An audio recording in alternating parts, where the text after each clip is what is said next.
Welcome back to the channel. Tonight's story is one that looks simple on the outside but carries a deep secret inside it. People laughed at him. Children mocked him. Adults whispered behind doors. They called him dirty, weak, cursed, broken. But nobody asked why. Nobody tried to know the reason. And if only they knew the truth behind why he wet the bed, their hearts would not be so hard. This is the story of a boy named Sadiq. Sadiq was 12 years old and lived in a small compound on the edge of a dusty town. His father, Musa, was a quiet man who fixed old radios and fans for a living. His mother, Zainab, sold pap in the morning and cooked rice for workers in the evening. They were not rich, but they were decent people who minded their business and tried to raise their son well. The problem was Sadiq's secret. Every morning, Zainab would wake up early, wash his sheets, dry the mattress, and pretend nothing happened. But the neighbors noticed. Children noticed. Even teachers noticed the smell sometimes. And slowly, Sadiq became that boy. At school, no one wanted to sit near him. Some boys called him baby. Some girls laughed and held their noses. Even his teacher once moved his desk without explaining. He stopped raising his hand in class. He stopped talking much. He started walking with his head down. At home, his parents tried everything.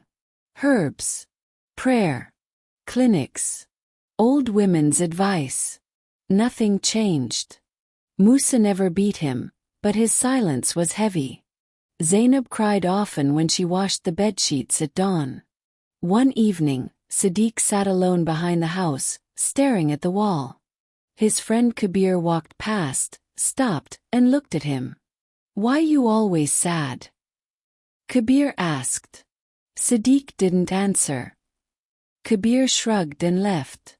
Inside the house, Zainab was talking to Musa in a low voice. "We can't keep hiding this forever," she said. Musa sighed. "People already talk." "They don't know the truth," she replied. Musa went quiet. His eyes looked heavy, like a man carrying something too big for his chest. And that was the thing. There was a truth. A real reason. A dark one. A painful one. But nobody in that town knew it. Not the neighbors. Not the teachers. Not the children. Not even Sadiq's friends. And the reason he wet the bed had nothing to do with laziness, sickness, or curses. It started years ago. With one night. One scream. And one secret that was buried too deep. The night that changed everything happened when Sadiq was 6. It was during the rainy season. The kind of night where the rain beats the roof like angry fists and the wind makes the zinc shake. Power was out, as usual. The compound was quiet, except for the sound of rain and the soft breathing of sleeping people. Sadiq had gone to bed early that night. His parents were tired from work. Musa fell asleep quickly. Zainab followed soon after. But Sadiq didn't sleep. He lay on his mat, staring at the darkness, listening to the rain. His eyes were open. His mind was awake. Then he heard a sound. Soft footsteps. Slow. Careful. At first, he thought it was his mother going to the kitchen. But the steps were too light. Too slow. The door creaked. His heart started beating fast. A shadow moved in the room. Sadiq tried to call his mother, but his voice refused to come out. His body felt heavy, like he was trapped inside himself. The shadow came closer. A hand touched him. That was when he screamed. Not a loud scream. Not a strong scream. A small, broken sound that died in his throat. The person whispered his name. Sadiq. That voice stayed in his head for years. By the time Zainab woke up and lit a torch, the room was empty. The door was open. The rain was still falling. The shadow was gone. They searched the compound. They checked outside. They called neighbors. Nothing. No one saw anyone. No footprints. No signs. Sadiq couldn't talk. He couldn't explain. His body was shaking. His mouth was dry. His eyes were wide. He wet himself that night. And the night after. And the night after that. From that day, his sleep changed. He started waking up afraid. He started crying in his dreams. He started screaming sometimes. Sometimes he would wake up soaked, breathing hard, confused, scared, ashamed. Zainab thought it was fear from the rain. Musa thought it was a phase. Old women said it was a spirit. Some said it was a curse. Some said he would grow out of it. But Sadiq knew. Every time he closed his eyes, he saw that shadow. Every time he slept, he heard that voice. Every time darkness came, his body remembered fear. The bedwetting didn't start from sickness. It started from terror. Deep fear. Buried fear. A child's fear that had nowhere to go. And the worst part was this. He never told anyone what happened that night. Not his mother. Not his father. Not his friend Kabir. Not his teacher. Not anyone. He carried it alone.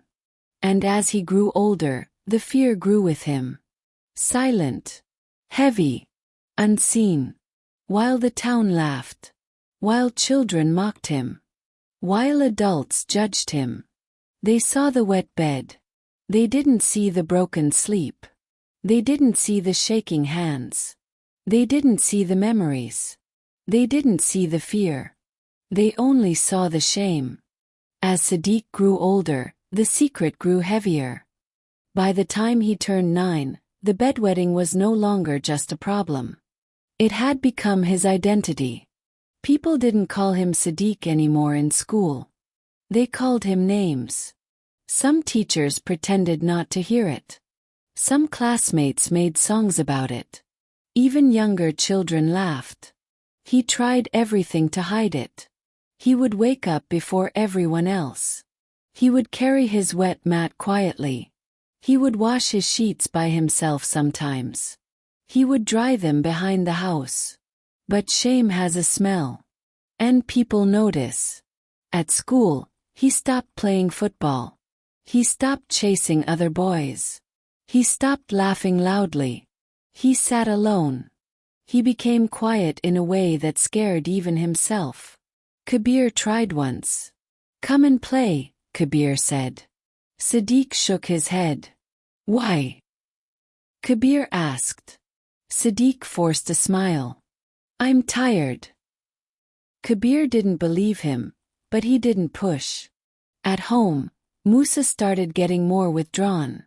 Not angry. Not violent. Just distant. He worked more. Talked less. Looked tired all the time.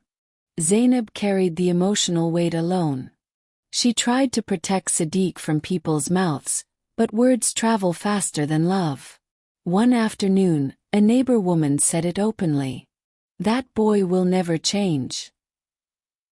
Zainab snapped. "He is my son. Watch your mouth." The woman laughed. "You're spoiling him. That's why." Sadiq heard it. He heard everything. That night, he tried not to sleep. He stayed awake as long as he could. He watched the wall. He counted sounds. He waited for morning. But sleep always wins. And when he woke up, the shame was there again. One day, something changed. At school, a new teacher came. His name was Mr. Bashir. Young. Calm. Soft-spoken. He didn't shout like the others. He watched more than he talked. He noticed Sadiq. Not the smell. Not the jokes. Not the whispers. He noticed the fear. The way Sadiq flinched when someone walked behind him. The way he panicked in dark rooms. The way his hands shook when it rained heavily. The way his eyes stayed alert even when he sat still. One afternoon, after class, Mr. Bashir called him. "Sadiq, wait." Sadiq froze. He walked slowly to the desk. "Yes, sir." Mr. Bashir looked at him gently. "Are you okay?" Sadiq nodded fast. "Yes, sir." But his eyes told another story. Mr. Bashir didn't push. He only said, "If you ever want to talk, I'm here." Sadiq nodded again and left. That night, the rain fell again. Heavy rain. Loud rain. The kind of rain that wakes old memories. Sadiq couldn't sleep. His chest felt tight. His head felt full. His mind went back to that night. The footsteps. The shadow. The voice. He wet the bed again. But this time, he cried. Not small crying. Not silent crying. Deep crying. Zainab woke up and held him. "My son," she whispered. He almost told her. His mouth opened. His chest shook. His lips moved. But the words refused to come out. Fear held them back. And the secret stayed buried. The pressure inside Sadiq kept building. Silence does that to a person. It grows. It tightens. It eats the inside slowly. At home, Zainab started noticing the changes. Sadiq jumped at small sounds. He avoided dark rooms. He hated sleeping alone. He flinched when people touched his shoulder. He stayed close to walls. He kept doors open. Musa noticed too, but he didn't know what to do with it. He was a man raised to fix things with hands, not with words. One evening, Musa spoke. "This thing is not normal," he said quietly. Zainab looked at him. "Do you think I don't know? He needs help." "I've tried." Musa sighed. "We need to take him somewhere." "Where?" Zainab asked. "Hospital. Church. Mosque. Old woman. Herbalman." Musa stayed quiet. That night, Sadiq overheard them talking. He sat on the floor near the door, listening. "He is changing," Zainab said. "He's not just wetting the bed. He's afraid." Musa replied, "Fear comes from something." Silence. Zainab whispered, "Maybe something happened to him." That sentence entered Sadiq's body like fire. His heart started racing. His breathing changed. His hands shook. He pressed his mouth to stop himself from making a sound. They were getting close. Too close. At school, the pressure followed him. The mocking continued. The jokes grew louder. The names became crueler. One boy pushed him one day and said, "Don't touch me with your dirty body." Sadiq didn't fight back. He just walked away. But something inside him cracked. Later that week, rain fell again. Heavy rain. Thunder. Darkness. The power went out. The house became quiet. Sadiq lay on his mat, eyes open. His body tense. His ears alert. Then he heard a sound outside. Footsteps. Not inside the room.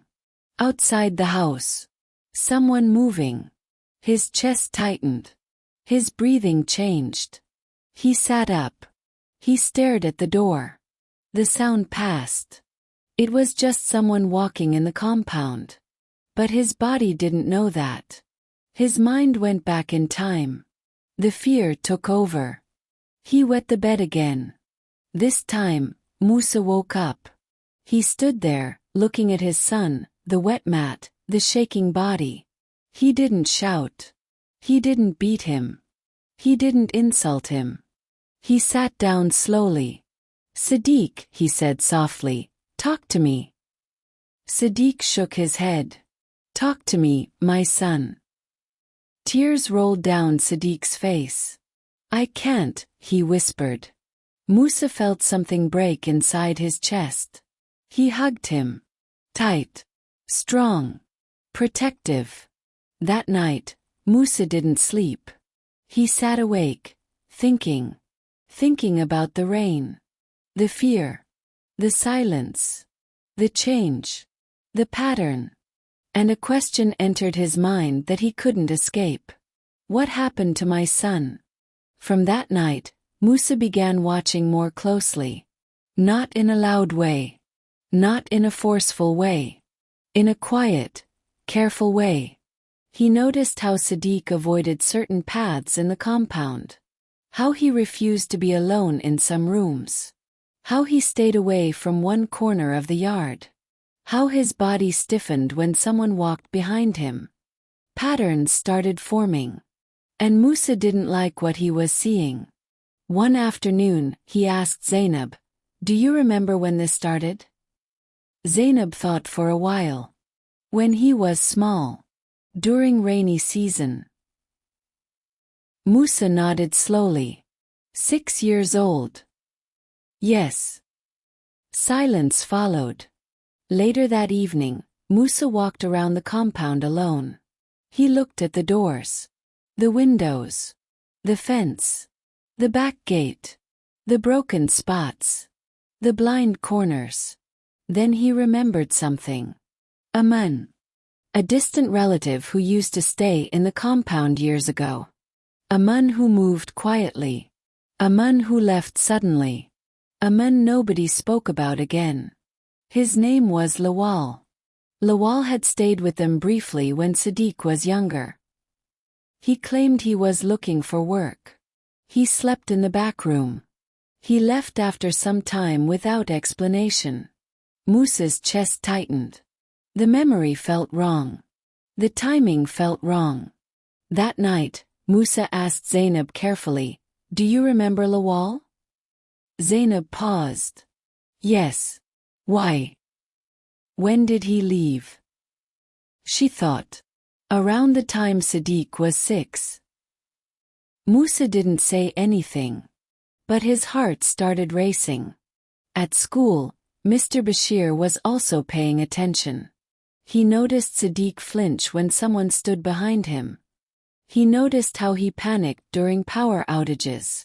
He noticed how he stayed alert in dark corners. One afternoon, he called Zainab to school. I'm not accusing anyone, he said gently. But your son shows signs of fear that come from something deeper than bedwetting. Zainab's eyes filled with tears. What are you saying? She whispered. I think something happened to him. The words hit her like a slap. That night, she sat beside Sadiq. My son, she said softly, did anyone ever hurt you? Sadiq froze. His whole body went still. His breath changed. His eyes filled with tears. His lips trembled. Zainab touched his face. Please, she whispered. Silence. Long silence. Heavy silence. Then Sadiq spoke. Not clearly. Not loudly. Not fully. He came at night, he whispered. Zainab's heart stopped. Who? She asked. The men, Sadiq said. Her voice shook. Which men? The one that used to sleep at the back. Her knees went weak. Lawal, she whispered. Sadiq nodded. Once. Slowly. And everything changed. The secret was no longer buried. The truth was no longer hidden. The reason was no longer silence. It was pain. It was fear. It was trauma. It was a child's broken safety. Zainab held him and cried. Deep cries. Painful cries. Angry cries. She cried for the nights he suffered. She cried for the shame he carried. She cried for the jokes. She cried for the silence. She cried for not knowing. And Sadiq cried too. For the first time, he wasn't crying alone. Musa came home to a different house that evening. The silence felt heavy. The air felt tight. Zainab's eyes were red. Sadiq sat quietly, close to her side. Musa knew something had changed. "What happened?" he asked. Zainab didn't answer immediately. She stood up, walked to him, and whispered everything. Not in anger. Not in shouting. In broken words. In shaking sentences. In tears. Musa listened. His face changed slowly. Shock. Pain. Disbelief. Rage. All of it passed through his eyes. He walked to Sadiq and knelt in front of him. "My son," he said softly, "look at me." Sadiq raised his eyes. Musa held his face gently. "You didn't do anything wrong," he said. "Not then. Not now. Not ever." Sadiq broke down. Deep crying. Shaking crying. Relief crying. Musa held him tight. "I failed you," Musa whispered. "I should have protected you better." That night, Musa couldn't sleep. Not from fear. From anger. Controlled anger. Focused anger. The kind that plans. The kind that thinks. The kind that remembers names. Lawal. The name kept repeating in his head. The next day, Musa went looking. Not violently. Not loudly. Quietly. He asked questions. He followed old connections. He spoke to people who knew people. It took days. But he found him. Lawal was living in another town, doing small jobs, moving quietly, living small. Musa didn't confront him. Not yet. Instead, he went to a local community leader. Then to the police station. Then to a child protection group. For the first time, the story left the house. The secret entered the world. Sadiq started seeing a counselor at a small community center. At first, he didn't talk much. But slowly, words came out. Fear. Nightmares. Memory. Pain. Shame. The bedwetting didn't stop immediately. But something changed. The crying reduced. The panic reduced. The fear softened. The nights became calmer. At school, Mr. Bashir helped quietly. He moved Sadiq to a safer space. He stopped the bullying. He corrected the children. He watched him closely. Kabir stayed close to him. Didn't ask questions. Didn't push. Just stayed. One night, Sadiq slept. Real sleep. Deep sleep. And for the first time in years, the bed stayed dry. Not because the memory disappeared. But because the weight was lighter. Because the secret was no longer inside him alone. Because someone finally knew. Because he was no longer carrying it by himself. Healing didn't come fast. It came slowly. In small steps. Some nights were good. Some nights were still hard. Some mornings were dry. Some mornings weren't. But the fear no longer ruled him. Sadiq started talking more in counseling. He started answering questions in class again. He started laughing sometimes. Small laughs. Soft laughs. Real laughs. The town didn't change overnight. Some people still whispered. Some children still mocked. Some adults still judged. But something was different. Sadiq was different. He walked with his head higher. He looked people in the eye. He didn't shrink as much. One day, something unexpected happened. At school, a boy tried to mock him. Before Sadiq could react, Kabir spoke. "Leave him alone." The boy laughed. "Why?" Kabir said, "Because he's my friend." It was simple. But it was powerful. Siddiq felt something warm in his chest. At home, Musa and Zainab became more open. They talked more. They listened more. They watched more. Not from fear. From care. Lawal was arrested quietly after the reports and investigations moved forward. The process was slow. The case was heavy. But the truth had a voice now. Siddiq didn't have to face him. He didn't have to see him. The adults handled it. One evening, Siddiq sat outside with Musa. The sky was calm. No rain. No storm. Just quiet. "Daddy," Siddiq said. "Yes, my son. I don't feel as scared anymore." Musa swallowed. "That's good," he said softly. Siddiq looked at him. "Will it ever go away?"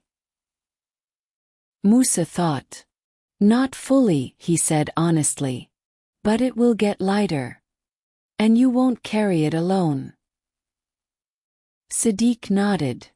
That night, he slept. And the bed stayed dry again. Not because the memory disappeared. But because safety had returned. Because trust had returned. Because love had returned. Because protection had returned. At school, Mr. Bashir watched him one day and smiled. Not a big smile. A quiet one. The kind adults give when they see a child healing. Siddiq caught the smile. And for the first time in a long time, he smiled back. Not forced. Not fake. Real. Small. Gentle. Human. The weeks that followed brought small victories. Siddiq started waking up without panic. He began to trust the night again. He even looked forward to bedtime sometimes, though slowly, cautiously. At school, things changed too. The whispers didn't disappear overnight, but the laughter lost its sting. Children sensed the shift. Even some of the older boys who used to tease him started giving space. Kabir stayed by his side, always quiet, always steady. "You're not alone," he'd say, sometimes without words, just presence. One afternoon, Siddiq came home from school with a notebook. Inside, he had drawn pictures. Not the usual stick figures. Not the chaotic scribbles he used to make when scared. These pictures showed him, dry, standing tall, surrounded by friends. Each drawing had a sun shining overhead. Zainab noticed immediately. "These are beautiful," she said. Siddiq shrugged. I like them." Musa looked at them carefully.